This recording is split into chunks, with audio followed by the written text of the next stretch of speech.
big man is with us, and you know him, right? So Rajamouli sir, Mr. Rajamouli is going to be the new brand ambassador for Sony Bravia.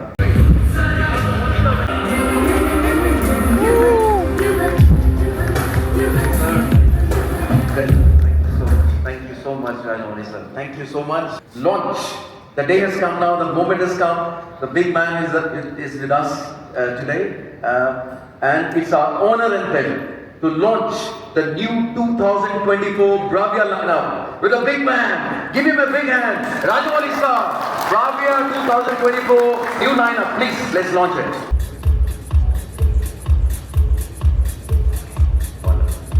Friends video స్టార్టింగ్లో చూసారు కదా Rajamouli garu launch చేసిన TV ఇదే. So Sony Bravia 7. Actually వీళ్ళ number series అనేది మనకు కొంచెం confusing ఉండేది, మోడల్ సిరీస్ అనేది. కాకపోతే ఇక్కడ వీళ్ళు సింపుల్ టర్మ్స్లోకి తీసుకొచ్చేసారు అన్నట్టు. సో మరి ఇక్కడ బ్రావియా 7 XR7 అని చెప్పేస్తుంది. మనం చాలా ఈజీగా అయితే గుర్తుపెట్టేసుకోవచ్చు. ప్రజెంట్ ఇది 55 ఇంచెస్ టీవీ.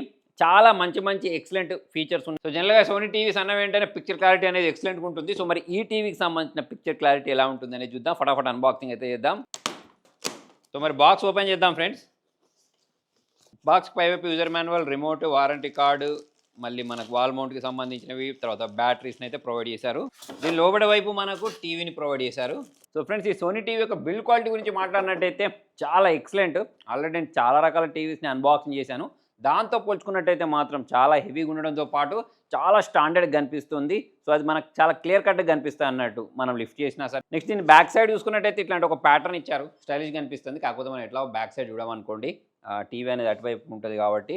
నెక్స్ట్ ఇక్కడ మనం దీని పోర్ట్స్ గురించి మాట్లాడినట్టయితే అన్ని రకాల పోర్ట్స్ని ప్రొవైడ్ చేశారు. USB 1, USB 2 అని చెప్పేసి పోర్ట్స్ని ప్రొవైడ్ చేశారు. నెక్స్ట్ డిజిటల్ ఆడియో అవుట్ ఆప్టికల్ని ప్రొవైడ్ చేశారు. HDMIకి సంబంధించిన 4 పోర్ట్స్ ఉన్నాయి. ఎవరైతే గేమ్ ప్లే చేయాలనుకుంటూ ఉంటారో 4K 120 హెడ్స్లో, సో దానికోసం ఒక పోర్ట్ ఉంది. దాని తర్వాత ARC పోర్ట్ ఉంది. అంటే మనము ఈ సౌండ్ బార్స్ అవి కనెక్ట్ చేసేటప్పుడు బాగా యూజ్ అవుద్ది. HDMIకి సంబంధించిన 2 పోర్ట్స్ ఉన్నాయి. ల్యాన్ పోర్ట్ ఉంది. దాని తర్వాత యాంటెనా పోర్ట్ని కూడా వీళ్ళు ప్రొవైడ్ చేయడం జరిగింది. దీని మోడల్ నేమ్ ఇక్కడే పైన మెన్షన్ చేశారు, బ్రావియా 7 XR7 అని చెప్పేసి.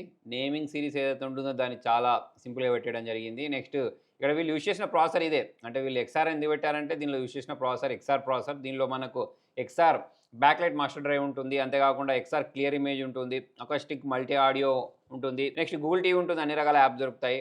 సోనీ పిక్చర్స్ కోర్ అని చెప్పేసి, డాల్బీ విజన్, అట్మాస్ 2 ఉంటాయి. IMAX ఎన్హాన్స్డ్ అని చెప్పేసి ఉంటుంది. మొత్తానికి వీళ్ళ క్యాప్షన్ ఏంటి అంటే సినిమా టు హోమ్ అని చెప్పేసారు చూసారా. సో దాన్ని దృష్టిలో పెట్టుకొని అయితే వీళ్ళు టీవీని లాంచ్ చేసేసారు. అంటే మనం సినిమా థియేటర్లో చూసేటువంటి ఎక్స్పీరియన్స్, నెక్స్ట్ ఒక డైరెక్టర్ మూవీ తీసినప్పుడు ఎలాగైతే ఊహించుకుంటాడో సో అట్లా ఈ టీవీలో ఉండే పిక్చర్ అనేది వస్తుందని చెప్తున్నారు. సో మరి ఫటాఫట్ దీనిపైన ఉన్న ఈ సీల్ని అయితే బ్రేక్ చేసేద్దాం. ఫ్రెండ్స్, టీవీ నా దగ్గరకు వచ్చేసి దాదాపు 10 రోజులు అయిపోతుంది. ఆల్రెడీ వాడుతున్నాను. దీనికి సంబంధించిన స్టాండ్స్ ఏవైతే ఉంటాయో ఆ టెక్నీషియన్ వచ్చి ఫిట్ చేస్తాడు. అన్బాక్సింగ్ కూడా అంతకు ముందే చేయడం జరిగింది. జనరల్గా మీరు కూడా ఇంటికి తెప్పించుకున్నప్పుడు టెక్నీషియన్ వచ్చి ఫిట్ చేసే వరకు అయితే దాన్ని ఓపెన్ చేయకండి. మళ్ళీ దానిలో ఏమైనా పాడైపోయింది అనుకోండి, వారంటీ అది లేదంటారు. మరి టీవీ యొక్క ఫీచర్స్ గురించి మాట్లాడదాం. సో దీనిలో మనకు సీమ్లెస్ ఎడ్జెస్, వైబ్రెంట్ ఫినిష్ని అయితే ప్రొవైడ్ చేస్తారు. బిల్డ్ క్వాలిటీ బాగుందని చెప్పాను కదా. సో దాంట్లో భాగంగా మీరు చూసుకున్నట్టయితే చాలా ఎక్సలెంట్గా కనిపిస్తుంది. అల్యూమినియం హెడ్ స్టాండ్ అయితే వీళ్ళు దీనిలో ప్రొవైడ్ చేస్తారు. దాని కారణంగా ఈ టీవీ అనేది మనకు యాక్చువల్లీ సోనీ టీవీస్ అంటేనే ప్రీమియం ఉంటాయి, ఇది ఇంకా ప్రీమియం కనిపిస్తుంది మనకు. సో దీనిలో మన స్పీకర్స్ గురించి మాట్లాడితే 2 ఛానల్స్ ఉంటాయి, ఫుల్ రేంజ్ స్పీకర్స్ ఉంటాయి, 2 ట్విట్టర్స్ ఉంటాయి. దీని కారణంగా మనము DTS, డాల్బీ అట్మాస్ ఇటువంటి వాటిని అయితే మనం ఆరాంగా అయితే వినొచ్చు.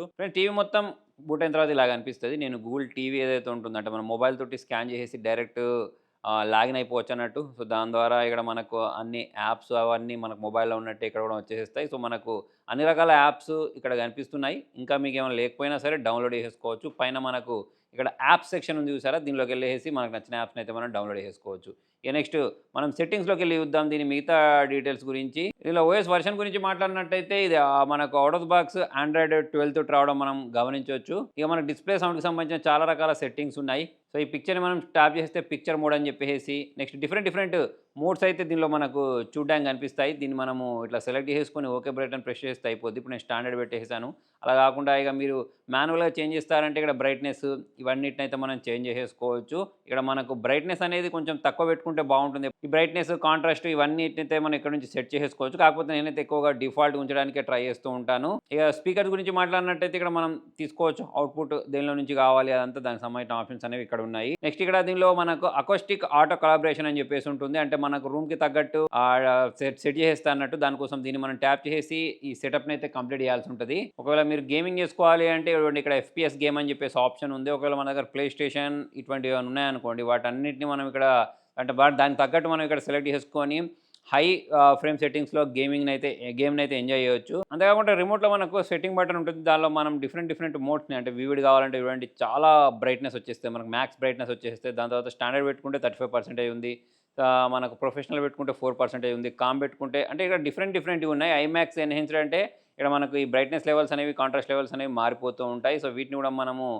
మార్చుకోవచ్చు. ఇక్కడ పవర్ సేవింగ్ మోడ్లో కూడా పెట్టేసుకోవచ్చు. ఇక్కడ మనకు వాయిస్ జూమ్ లాంటి ఫీచర్ని కూడా దీనిలో ప్రొవైడ్ చేశారు. అంటే ఇక మనకు అన్ని రకాల అడ్వాన్స్డ్ ఆప్షన్స్ ఏవైతే ఉంటాయో అవన్నీ ఈ టీవీలో చూడడానికి కనిపిస్తాయి. దీని యూఐ గురించి మాట్లాడినట్టయితే చాలా రకాల ప్రోగ్రామ్స్ డైరెక్ట్ మనం ఇక్కడ నుంచే ఓపెన్ చేసుకోవచ్చు, చాలా రకాల యాప్స్ని ఓపెన్ చేసుకోవచ్చు. అంతేకాకుండా ఇక్కడ మనకు కేటగిరీ వైజ్గా ఉంటాయి.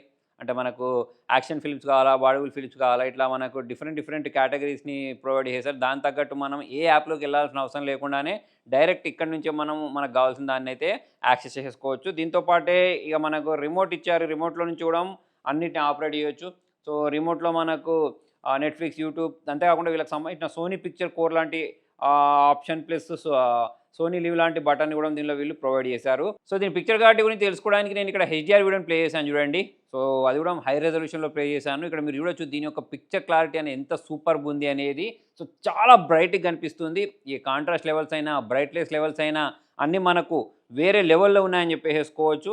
మీకు వ్యూవింగ్ యాంగిల్స్ కూడా చాలా బాగున్నాయి. యాక్చువల్లీ నేను ఇది సైడ్ నుంచి కూర్చొని మాట్లాడుతున్నాను. సో దాని ప్రకారం చూసుకున్నట్టయితే చాలా అంటే చాలా బాగా కనిపిస్తుంది. ఇక ఫ్రంట్ సైడ్ నుంచి అయితే అమోఘం అని చెప్పేసుకోవచ్చు. ప్రతి ఒక్క డీటెయిల్ అనేది చాలా బాగా కనిపిస్తుంది. సో దానికి రీజన్ ఏంటి అంటే వీళ్ళు దీనిలో యూజ్ చేసిన ప్రాసెసర్ అని చెప్పేసుకోవచ్చు. ప్లస్ వీళ్ళు ప్యానల్స్ కూడా అటువంటివి యూజ్ చేస్తూ ఉంటారు. దీనిలో మనకు ఆర్టిఫిషియల్ ఇంటెలిజెన్స్ ఉంటుంది. సో అది ఏం చేస్తారంటే సిగ్నల్ అండ్ డేటాని బేస్ చేసుకొని సో ఈ మెషిన్ లెర్నింగ్ ఆధారంగా ఏం చేస్తారంటే మనకు మంచి పిక్చర్ చూపించడానికి ట్రై చేస్తుంది. సో ఇక్కడ చూడండి దీనిలో ఉండే కాంట్రాస్ట్ లెవెల్స్, బ్రైట్నెస్ లెవెల్స్ దాని కారణంగానే మనకు చాలా సూపర్గా కనిపించేస్తున్నాయి. అంతేకాకుండా మనకు హ్యూమన్ ఫేసెస్ ఉన్నాయనుకోండి, అటువంటిప్పుడు వేరే వస్తుంది. నేను చూపిస్తాను మీకు హ్యూమన్ ఫేస్ కూడా ప్లే చేసి. సో దీనిలో మనకు మినీ ఎల్ఈడీని యూజ్ చేసేసారు. దాని కారణంగా మనకు బ్రైట్నెస్ అనేది చాలా బాగుంటుంది. XR బ్యాక్లైట్ మాస్టర్ డ్రైవ్ని యూజ్ చేసిన కారణంగా ఇక్కడ మీరు చూడొచ్చు దీనిలో ఉండే కాంట్రాస్ట్ లెవెల్స్ అయినా లేకపోతే దాని పిక్చర్ క్లారిటీ అయినా చాలా అంటే చాలా అద్భుతంగా కనిపిస్తూ ఉంటుంది. సో దీనిలో మనకు మినీ ఎల్ఈడీస్ అంటే ఇక్కడ బ్యాక్ సైడ్ మొత్తం మనకు ఎల్ఈడీస్ ప్రొవైడ్ చేస్తారు సరే. దాని కారణంగా మనకు ఇటువంటి బ్రైట్నెస్ అయితే అచీవ్ అవుతుందని చెప్పేసుకోవచ్చు. అంతేకాకుండా మనం ఏమన్నా డార్క్ సీన్స్ చూస్తూ ఉంటాం చూసారా, అంటే జనరల్గా మనకు హాలీవుడ్ మూవీస్లలో కొన్ని మూవీస్లలో ఇటువంటి డార్క్ సీన్స్ ఉంటాయి. సో అవన్నీ మనకంత ప్రాపర్ కనిపించవు వేరే వాటిలలో చూసినట్టయితే. సో ఇక్కడ మీరు చూసుకున్నట్టయితే దీనిలో బ్లాక్స్ అనేవి ఎంత బాగా కనిపిస్తున్నాయో మీరు చూడొచ్చు, అన్నీ పర్ఫెక్ట్ కనిపిస్తున్నాయి. సో ఇది మనకి ఇంత బాగా కనిపించడానికి రీజన్ మనకు back side thousands of LEDs ఉంటాయి సరే, దాని కారణంగా ఇలాగైతే కనిపిస్తుంది అన్నట్టు. అంతేకాకుండా దీనిలో మనకి ఏ ఇచ్చారు కాబట్టి మన రూమ్లో ఉండే లైటింగ్ ఆధారంగా లేకపోతే దానిలో పిక్చర్లో ఉండే డార్క్నెస్ ఆధారంగా అది ఎన్హాన్స్ చేసి చూపిస్తుంది అన్నట్టు. మనకి ఇంకా చాలా క్లారిటీగా కనిపించే విధంగా చేస్తుంది అది. ప్లస్ ఇక్కడ డీపర్ బ్లూస్, వైబ్రెంట్ రెడ్స్, తర్వాత రియల్ గ్రీన్స్ చూపిస్తుంది అన్నట్టు. దాని కారణంగా మనకి ఇక్కడ న్యాచురల్ చూసేటప్పుడు కూడా చాలా బాగా కనిపిస్తున్నాయి. సో ఇట్లా మనం ఏదైనా వీడియోస్ చూసేటప్పుడు నాయిస్ అనేది చాలా తక్కువ ఉంటుంది, బ్లర్ అనేది చాలా తక్కువ ఉంటుంది, క్లారిటీ అనేది చాలా ఎక్కువ ఉంటుంది. ఇక దీనిలో మనకు HDR10, డాల్బీ విజన్ ఇటువంటి ఉన్న దాని కారణంగా కూడా మనకు చాలా బాగుంటుంది. అదేకాకుండా చాలా మూవింగ్ ఆబ్జెక్ట్స్ ఉంటాయి సరే, అది కూడా మనం చాలా బాగా బ్లర్ కాకుండా చూపిస్తుంది అన్నట్టు. XR మోషన్ క్లారిటీ దీనిలో ఉన్న కారణంగా మనకు బైక్ రేసింగ్ అయినా లేకపోతే క్రికెట్ చూసేటప్పుడు అయినా సో ఇటువంటి ఏమైనా చూసేటప్పుడు మనకు అది చాలా క్లారిటీగా కనిపిస్తుంది. నెక్స్ట్ దీనిలో మనకు XR 4K అప్స్కేలింగ్ ఉంది. ఇప్పుడు ప్రజెంట్ చూసుకున్నట్టయితే మనకు 4Kలో కంటెంట్ ఎక్కువ లేదు కాబట్టి అటువంటి వీడియోస్ చూసేటప్పుడు ఇది 4Kలో అప్స్కేలింగ్ చేసి చూపిస్తుంది అన్నట్టు. ఇక మీరు రూమ్లో లైట్స్ అనేవన్నీ ఆఫ్ చేసేసారనుకోండి, సో అటువంటిప్పుడు దానికోసం మనకి ఇక్కడ ఆంబియంట్ ఆప్టిమైజేషన్ ఉంటుంది, దీనిలో లైట్ సెన్సార్ ఉంటుంది. సో ఇంతకుముందు వీడియో స్టార్టింగ్లో చూపించినట్టు అకోస్టిక్ ఆటో కాలిబ్రేషన్ని మనం దీన్ని ఆన్ చేసుకున్నాం అనుకోండి, మన ఎన్విరాన్మెంట్కి తగ్గట్టు ఈ పిక్చర్ అండ్ సౌండ్ని ఇది క్యాలిబ్రేట్ చేసి చూపిస్తుంది అన్నట్టు. ఓవరాల్ చూసుకున్నట్టయితే స్టూడియో క్యాలిబ్రేటెడ్ అని చెప్పేసుకోవచ్చు. మొత్తం మనకు చుట్టుపక్కల ఉండే ఎన్విరాన్మెంట్ ఆధారంగా క్యాలిబ్రేట్ చేసి చూపిస్తా అన్నట్టు. అంటే రూమ్లో ఉండే బ్రైట్నెస్ ఇంతకుముందు చెప్పినట్టు రీసౌండ్ వస్తుందా లేదా దాన్ని అంతా ఇది క్యాలిబ్రేట్ చేసి చూపిస్తుంది. సో దానికోసం Sony picture core calibration mode అని చెప్పేసి ఒకటి ఉంటుంది. దాన్ని కనుక మనం ఆన్ చేసుకున్నట్టయితే మనకు డార్క్ సీన్స్ని ప్రాపర్గా చూపించడం, తర్వాత సౌండ్స్ని ప్రాపర్గా వినిపించేలాగా చేస్తుంది. అంతేకాకుండా ఇందులో మనకు నెట్ఫ్లిక్స్ అడాప్టివ్ క్యాలిబ్రేటెడ్ మోడ్ అని చెప్పేసి ఉంది. అంటే డిఫరెంట్ వాటి కోసం డిఫరెంట్ మోడ్. అంటే ఇప్పుడు అమెజాన్ ప్రైమ్ తీసుకున్నారనుకోండి, ప్రైమ్ వీడియో క్యాలిబ్రేటెడ్ మోడ్ అని చెప్పేసి ఆప్షన్ ఉంది. అంటే తీసుకుంటే ఓటీటీ ప్లాట్ఫామ్ ఆధారంగా కూడా ఇది మనకు దాన్ని క్యాలిబ్రేట్ చేసి చూపిస్తా అన్నట్టు. అంటే అంతే కదా, ఇప్పుడు మనకి నెట్ఫ్లిక్స్లో చూసిందంతా వేరేలాగా కనిపిస్తూ ఉంటుంది కంటెంట్ అనేది. అదే సెట్టింగ్స్ తోటి మళ్ళీ మనం ప్రైమ్ ఓపెన్ చేసామనుకోండి, అప్పుడు అంతా ప్రాపర్గా కనిపించదు. కాకపోతే ఇలా ఈ క్యాలిబ్రేట్ మోడ్ని మనం ఆన్ చేసుకున్నప్పుడు డిఫరెంట్ ప్లాట్ఫామ్స్ కోసం డిఫరెంట్గా ఇది క్యాలిబ్రేట్ చేసేసారు. ఇప్పుడు అందరం మనం ఏం చేస్తున్నాం, ఓటీటీలోనే ఎక్కువగా చూస్తున్నాం కదా, సిరీస్లు అయినా కానివ్వండి, మూవీస్లు అయినా కానివ్వండి. సో దానికి మరి ఇలా క్యాలిబ్రేషన్ ఉంటేనే బాగుంటుందని చెప్పేసి నాకు అనిపిస్తూ ఉంటుంది. ఇక సౌండ్ గురించి మాట్లాడినట్టయితే సౌండ్ బార్ అవసరమా అంటే, ఇక మీకు సౌండ్ బార్ అవసరం లేకుండా కూడా దీనిలో మనం కంటెంట్ అయితే ఎంజాయ్ చేయొచ్చు. ఫలంగా సౌండ్ బార్ కొనుక్కోవాల్సిన అవసరం లేకుండానే, అంటే మన అవసరాలకు తగ్గట్టు అయితే మనం తర్వాత పెట్టేసుకోవచ్చు. దీనిలో మనకు బ్యాలెన్స్డ్ స్పీకర్స్ని ప్రొవైడ్ చేశారు, ప్లస్ డ్యూయల్ బేస్ రిఫ్లెక్స్ ఉంటుంది. సో దాని కారణంగా మనము వీడియోస్ చూసేటప్పుడు మంచి సౌండ్ అయితే వస్తుంది. సో దీంతో పాటే మనకు ఎక్స్ బ్యాలెన్స్డ్ స్పీకర్స్ దొరుకుతాయి చూసారా, అంటే డ్యూయల్ బేస్ రిఫ్లెక్స్. దాన్ని మనం కనెక్ట్ చేసినప్పుడు ఇంకా మంచి సౌండ్ వస్తుంది. ఇప్పుడు ఇలా ఇటువంటి టీవీస్ కొనుక్కునేటప్పుడు వీళ్ళకి సంబంధించిన ప్రోడక్ట్ పెట్టుకున్నాం అనుకోండి, సో అటువంటిప్పుడు ఇంకా మంచి సౌండ్ ఎక్స్పీరియన్స్ అయితే వస్తుంది. సో మొత్తానికి వీళ్ళు చెప్పేది ఏంటి అంటే, సినిమా థియేటర్ లాంటి ఎక్స్పీరియన్స్ ఈ టీవీలో మనం అనుభూతి చెందొచ్చు అని చెప్తున్నారు. సో అక్కడ మనకు ఆ పిక్చర్స్ కూడా అలానే కనిపిస్తున్నాయి. IMAX enhanced Dolby vision Atmos ఇటువంటి అన్ని రకాల ఫీచర్స్ అయితే దీనిలో ఉన్నాయి.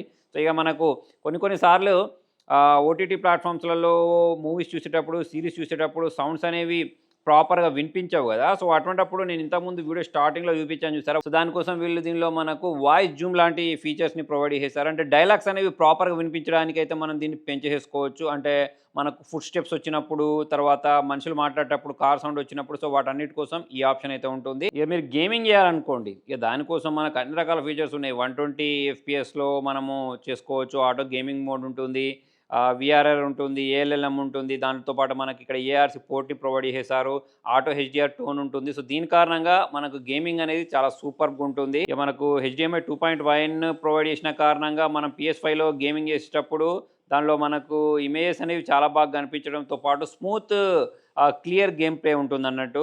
సో మనకు ఆటో గేమింగ్ మోడ్ లాంటి ఆప్షన్ కూడా వీళ్ళు దీనిలో ప్రొవైడ్ చేశారు. దీంతో పాటే మిగతా విషయాల గురించి మాట్లాడితే దీనిలో మనకు సోనీ పిక్చర్కి సంబంధించిన ఎక్స్క్లూజివ్ మూవీ లైబ్రరీని అంటే 10 ఫ్రీ క్రెడిట్స్ని ప్రొవైడ్ చేశారు. 4 మంత్స్ అయితే మనం దీన్ని యూజ్ చేసుకోవచ్చు. సో మరి మీరు సోనీ పిక్చర్స్లో ఏదైనా మూవీస్ చూస్తారంటే ఇది యూజ్ అవుద్ది. ఎలాగో మనకు సోనీ పిక్చర్ సంబంధించిన ఫ్రీ క్రెడిట్స్తో పాటు సోనీకి సంబంధించిన సోనీ లివ్ ఉంటుంది చూసారు, దానికి సంబంధించిన 3 మంత్స్ ఫ్రీ సబ్స్క్రిప్షన్ కూడా వీళ్ళు ప్రొవైడ్ చేశారు. దీంతో పాటు ఆఫర్స్ ఉన్నాయి. ఆఫర్ ఏంటి అంటే, మనకు ఈ బ్రావియా క్యామ్ ఉంటుంది చూసారు, జనరల్గా దాని ప్రైజింగ్ వచ్చేసి 17,900 ఉంటుంది. కాకపోతే ఇప్పుడు మనం దీంతో పాటు దాన్ని కొనుక్కున్నట్టయితే 7,990 ఉంటుంది అన్నట్టు. అంటే మీరు వీడియో కాల్స్ చేసుకోవాలి అది ఇది అనుకుంటే మనకు ఇది చాలా బాగుంటుంది. సో మరి వీటికి సంబంధించిన లింక్స్ కూడా నేను కింద డిస్క్రిప్షన్లో ప్రొవైడ్ చేస్తాను. ఫ్రెండ్స్ చూసారు కదా, సోనీ బ్రావియా 7 XR7 మోడల్. మరి పిక్చర్ క్లారిటీ అయితే ఎక్సలెంట్ అని చెప్పేసుకోవచ్చు. జనరల్గా మనకు సోనీకి సంబంధించిన పిక్చర్ క్లారిటీ, టీవీలలో పిక్చర్ క్లారిటీస్ అనేవి ఎక్సలెంట్గా ఉంటాయి. దాంతోపాటు ఈసారి మనకి ఏ ఫీచర్స్, దాని తర్వాత వీళ్ళు సినిమా ఈజ్ కమింగ్ హోమ్ అనే ట్యాగ్ లైన్ ఏదైతే ఇచ్చారో సో అలానే ఉంది. దీంతో పాటే మరి దీనికి సంబంధించిన ప్రైజింగ్ డీటెయిల్స్ అనేవి నేను ఇంతకుముందు చెప్పినట్టు కింద డిస్క్రిప్షన్లో ప్రొవైడ్ చేస్తాను. 1,30,000 37,000 ఉంది. అంటే ఆ ఆఫర్స్ నడుస్తుంటాయి కాబట్టి ఎగ్జాక్ట్లీ చెప్పలేను కానీ, సో అటువంటి ప్రైజింగ్లో అయితే ఇది దొరుకుద్ది. సో మరి తక్కువ ధరలో దొరికే సోనీ టీవీ అని చెప్పేసి మనం అయితే అనుకోవచ్చు. అలా అని చెప్పేసి ఫీచర్స్ మాత్రం తక్కువ ఏం లేవు, చాలా ఎక్సలెంట్గా ఉన్నాయి. సో మరి మీకు ఈ టీవీ ఎలా అనిపించింది కింద కామెంట్లో రాయండి. Thank you.